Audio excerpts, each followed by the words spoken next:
Father ലാബ്രിൻ Yesudas ലത്തീൻ കത്തോലിക്ക സമുദായാംഗം സെമിനേഴ്സിന്റെ വികാരി 1947 ആ നിബന്ധന ഒഴിവാക്കി കിട്ടുകയാണെങ്കിൽ ഒരുപാട് പേർക്ക് ഈ രീതിയിലുള്ള ആനുകൂല്യങ്ങൾ ലഭിക്കും. ആ ഒരു തടസ്സം തന്നെ മാറുകയാണ്. പക്ഷേ വലിയ വില കൊടുക്കേണ്ടി വരിക ലത്തീൻ കത്തോലിക്ക സമുദായാംഗങ്ങളായിരിക്കും. പരമ്പരാഗതമായിട്ട് ലത്തീൻ കത്തോലിക്ക സമുദായത്തിന്റെ ഭാഗമായിട്ടുള്ളവർ വലിയൊരു വോട്ട് ബാങ്കാണ് ലത്തീൻ കത്തോലിക്ക സമുദായം. എന്നിട്ടും ഈ വിഷയം എന്തുകൊണ്ടാണ് രാഷ്ട്രീയ പാർട്ടികൾ ശ്രദ്ധിക്കാത്തത്? പരാതികൾ ഇതിനകത്ത് ഉയർന്നിട്ടില്ലേ? രേഖാമൂലമുള്ള പരാതികളൊന്നും ഉണ്ടായിട്ടില്ലേ? ഫാദർ ലാബ്രിൻ യേശുദാസ്, ഒത്തിരിയേറെ പരാതികൾ ഗവൺമെൻറ് മുമ്പിൽ പോയിട്ടുണ്ട്. അതില്ല എന്ന് പറയുന്നത് വളരെ അത് കളവാണ്.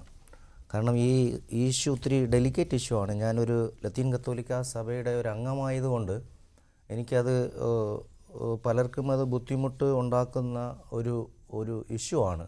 എന്നിരുന്നാലും ചില സത്യങ്ങൾ വിളിച്ചു പറയേണ്ട കാര്യമുള്ളതുകൊണ്ട് അത് വിളിച്ചു പറയാതിരിക്കുന്നത് ശരിയല്ല എന്ന് തോന്നിയതുകൊണ്ടാണ് ഇതിൽ ഞാൻ പങ്കെടുത്തതും.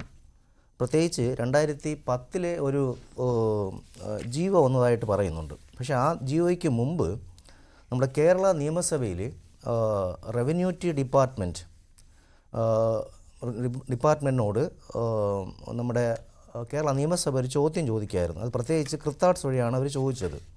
അതിൽ ചോദിച്ച ചോദ്യം ഇതായിരുന്നു: ആരാണ് ലത്തീൻ കത്തോലിക്കർ? അപ്പോൾ ലത്തീൻ കത്തോലിക്കർ എന്ന ചോദ്യം അവർ കൊടുത്ത മറുപടി വളരെ കൃത്യമാണ്. 1947 മുമ്പ് പരമ്പരാഗത മത്സ്യബന്ധനത്തിൽ ഏർപ്പെട്ടിരുന്ന വിഭാഗത്തിൽ നിന്നും മതപരിവർത്തനം നടത്തിയവരും അവരുടെ പിൻതലമുറക്കാരുമാണ് ലത്തീൻ കത്തോലിക്കരായി അറിയപ്പെടുന്നത്. അതിൽ വളരെ കൃത്യമായി സ്പഷ്ടമായി പറഞ്ഞിട്ടുള്ളതാണ്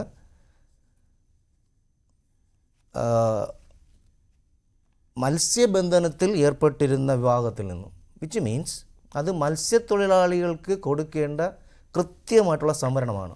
അപ്പോൾ ആരൊക്കെയാണ് കേരളത്തിൽ മത്സ്യത്തൊഴിലാളികൾ നോക്കുകയാണെങ്കിൽ വളരെ കൃത്യമായിട്ട് ഒരു 2 വിഭാഗക്കാരാണ് മത്സ്യത്തൊഴിലാളികളായിട്ട് കണക്കാക്കുന്നത്. ഒന്ന് മുക്കുവ എന്ന് പറയും. ഈ മുക്കുവ സമുദായം എന്ന് പറയുന്നത് തിരുവനന്തപുരം, കൊല്ലം രൂപതകളിൽ ജോലി ചെയ്യുന്ന പരമ്പരാഗത മത്സ്യത്തൊഴിലാളികളാണ്. പിന്നെ ഒരു ഉള്ളത് ആലപ്പുഴ ആ ഭാഗത്തുള്ളത് അവർ അഞ്ഞൂറ്റിക്കാർ. അപ്പോൾ ഈ 2 വിഭാഗമാണ് യഥാർത്ഥത്തിൽ ഈ ലത്തീൻ കത്തോലിക്കരായിട്ട് കണക്കാക്കേണ്ടത്. അങ്ങനെ കൃത്യമായ രീതിയിൽ നിയമസഭയ്ക്ക് ക്രിത്താട്സ് ഒരു കൃത്യമായിട്ടുള്ള നിർദ്ദേശം നൽകിയിട്ടും 2010 വന്ന ആ ജിയോയിൽ ഈ പറഞ്ഞ കാര്യം അട്ടിമറിക്കപ്പെട്ടു എന്നാണ് ഞാൻ പറയാൻ ഉദ്ദേശിക്കുന്നത്. കാരണം അട്ടിമറിയാണ് അവിടെ നടന്നിരിക്കുന്നത് വളരെ കൃത്യമായി. അതിന് പറഞ്ഞിരിക്കുന്നതാണ് 1900 ആ ജിയോ ഞാൻ വായിക്കുന്നത് 1947 മുമ്പ് കത്തോലിക്ക വിശ്വാസത്തിൽ ചേർന്നവരും. അങ്ങനെ ക്രിത്താട്സ് കൊടുത്തിട്ടില്ല.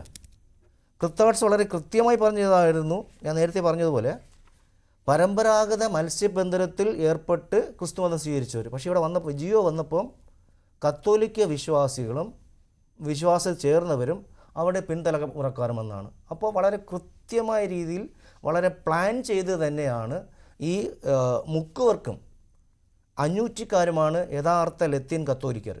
ഇവരെങ്ങനെയാണ് ലത്തീൻ കത്തോലിക്ക?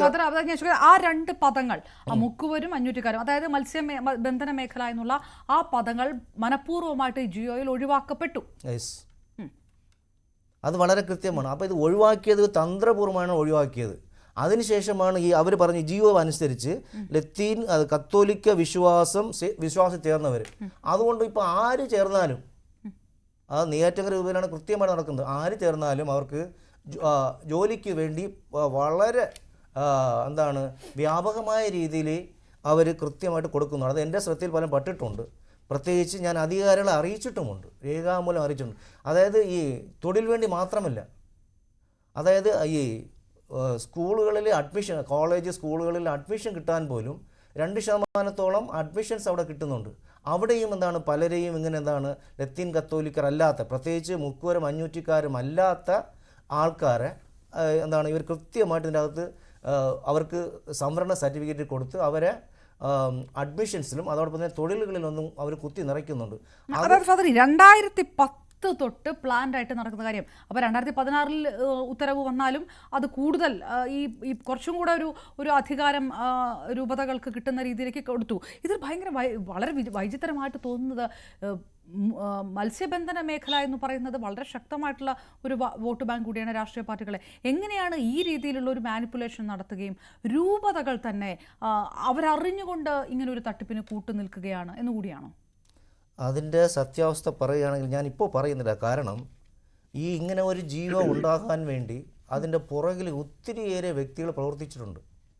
എൻ്റെ കയ്യിൽ കൃത്യമായിട്ടുള്ള റിപ്പോർട്ടുകളുണ്ട്, കൃത്യമായിട്ട് അവർ കൊടുത്ത പരാതികളുടെ കോപ്പികളുണ്ട്. അത് പുറത്ത് പറയുകയാണെങ്കിൽ അത് വളരെ സിമ്പിളായിട്ട് പറയാം, അധികാരികളുടെ ഒത്താശയോട് കൂടി തന്നെയാണ് ഇത് നടന്നിട്ടുള്ളത്.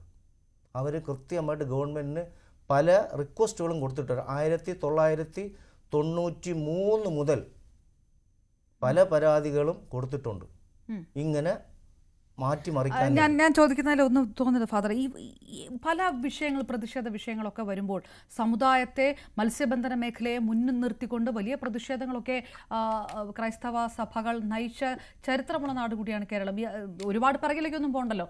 അപ്പോൾ അങ്ങനെ അറിഞ്ഞുകൊണ്ട്, സഭകൾ അറിഞ്ഞുകൊണ്ട്, ബിഷപ്പ് ഹൗസുകൾ അറിഞ്ഞുകൊണ്ട് ഈ നീക്കം ഉണ്ടാവുകയാണ്. മത്സ്യബന്ധന മേഖലകളിലുള്ളവരെ ഒന്നടങ്കം ഈ രീതിയിൽ ആനുകൂല്യങ്ങൾ നിഷേധിച്ചുകൊണ്ടുള്ള ഒരു നീക്കം, അങ്ങനെയാണോ പറയുന്നത്? അത് വളരെ വളരെ ഞെട്ടലോടുകൂടിയേ കേരളത്തിന് കേൾക്കാൻ കഴിയുകയുള്ളൂ. അങ്ങനെയാണെങ്കിൽ അങ്ങനെ തന്നെയാണ് തന്ത്രപൂർവ്വം നടന്നുകൊണ്ടിരിക്കുന്നത്.